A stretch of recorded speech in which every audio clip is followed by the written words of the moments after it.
오늘 결론부터 말하겠습니다.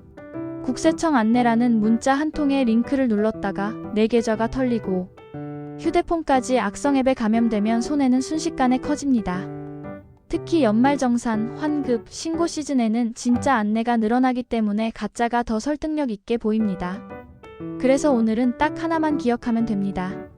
문자 링크로는 절대 처리하지 말고 확인은 무조건 공식 앱이나 공식 사이트에서 직접 들어가서 하세요. 사례를 하나만 보여드리겠습니다.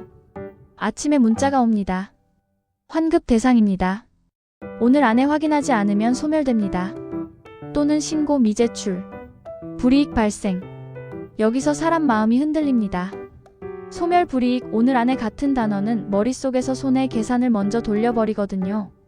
발신 번호는 공공기관처럼 보이고 본문에는 짧은 주소가 붙어 있습니다. 링크를 누르면 화면은 깔끔합니다. 로고도 있고 문장도 그럴듯합니다. 본인 확인을 위해 주민등록번호를 입력하세요. 환급 계좌 등록이 필요합니다.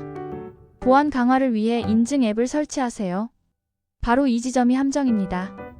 단 한 번 앱 설치가 되면 그 다음은 피해자가 통제하기 어려운 단계로 넘어갑니다.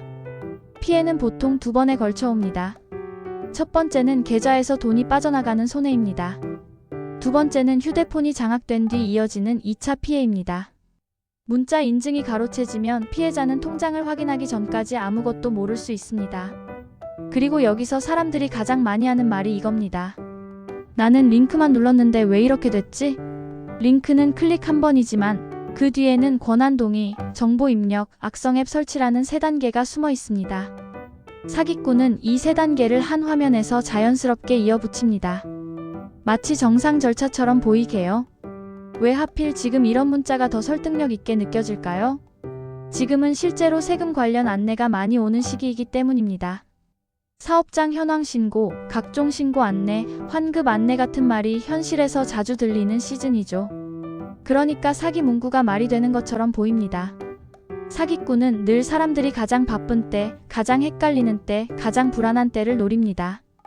그리고 그때 가장 강력한 무기는 긴급입니다. 지금 안 하면 손해, 지금 안 하면 불이익, 지금 안 하면 소멸. 이게 사람을 움직이게 합니다. 이제 해결책으로 갑니다. 오늘은 체크리스트 5개만 드리겠습니다. 이 5가지만 습관으로 만들면 스미싱 대부분은 여기서 걸러집니다.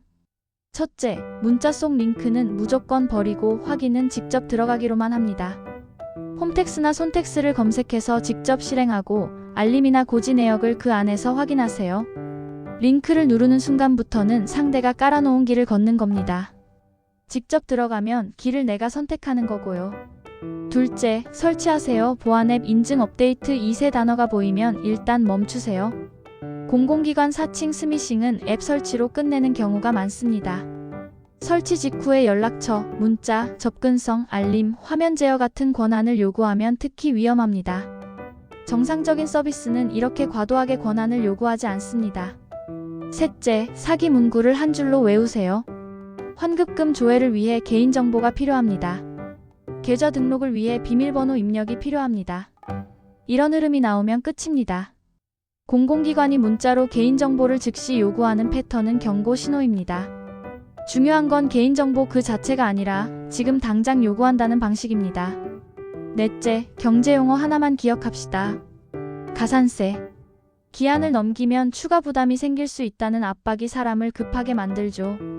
그런데 사기꾼은 이 압박을 그대로 훔쳤습니다. 그래서 가산세 불이익 같은 단어가 보이면 더 서둘러 누르는 게 아니라 오히려 더 천천히 확인해야 합니다. 진짜는 앱 안에서, 고지서 안에서, 공식 안내문 안에서만 확인하면 됩니다. 다섯째, 건강 루틴 하나.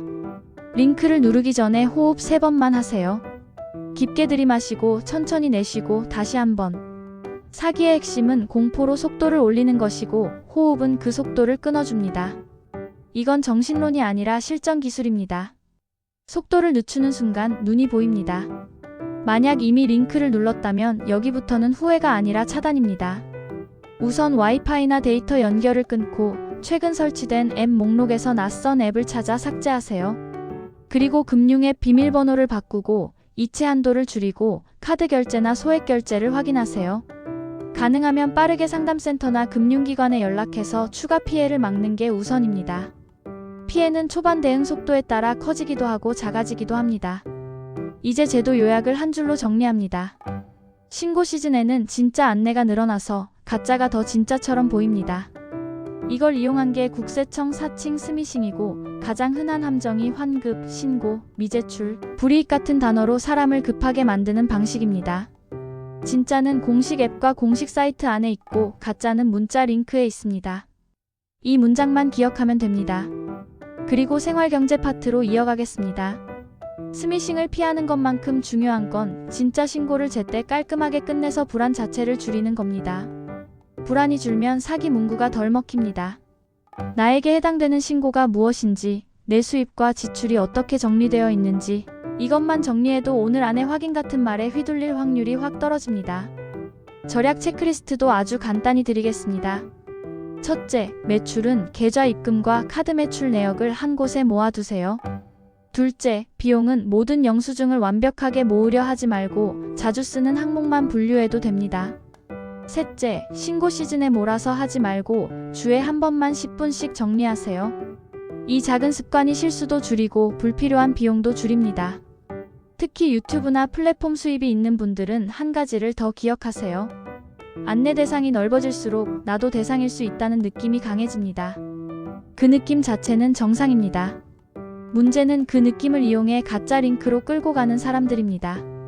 그래서 더더욱 직접 들어가기 원칙이 중요해집니다. 사기꾼이 자주 쓰는 장면을 하나 더 보여드릴게요. 문자에서 안내문을 열람하세요 라고 시작해서 화면을 몇 번 넘기다 보면 어느 순간 보안 프로그램 설치로 넘어갑니다. 이때 사람들은 안내문 보려고 들어왔는데 왜 설치가 필요하지? 라고 잠깐 의심하면서도 이미 들어왔다는 이유로 계속 진행해 버립니다. 그래서 제가 드리는 원칙은 하나입니다. 공공기관을 사칭한 안내에서 설치가 나오면 그 즉시 중단. 이건 반복해서 말해도 지나치지 않습니다. 마지막으로 가족에게도 바로 써먹는 한 문장. 부모님이나 지인에게 이렇게 말해주세요. 세금이나 환급 문자는 링크 누르지 말고 앱을 직접 켜서 확인해요. 이 한 문장만 퍼져도 피해가 확 줄어듭니다. 정리하겠습니다. 오늘 당신이 꼭 기억해야 할 한 가지는 이것입니다. 세금이든 환급이든 문자 링크로 처리하는 순간 위험이 시작됩니다. 확인은 직접 들어가서 설치는 하지 말고 급하다고 재촉하는 문구엔 멈추세요. 링크 대신 루틴으로 돈을 지키면 됩니다. 수만 번 고르고요. 그리고 직접 들어가기. 꼭요.